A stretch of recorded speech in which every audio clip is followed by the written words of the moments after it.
عملت اليوم على الغداء أطيب مكبوس قطري بطريقة كتير سهلة وبتجنن. تعالوا أحكي لكم إياها.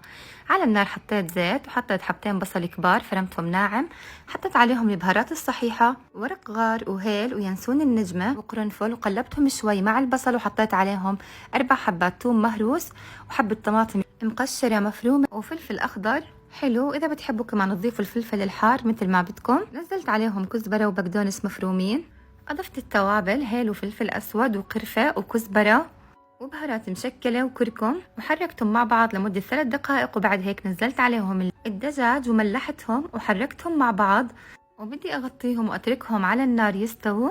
طبعا ما بتحتاج مي أبدا. وهيك عندي بعد 45 دقيقة الدجاج مستوي. نزلت عليه 3 أكواب رز بسمتي وأضفت لهم مي وغطيتهم تركتهم على نار هادية. وهيك عندي المكبوس صار جاهز. بنصحكم تجربوه، كتير طيب وصحتين وهنا يا رب، وبتمنى تكون الوصفة عجبتكم.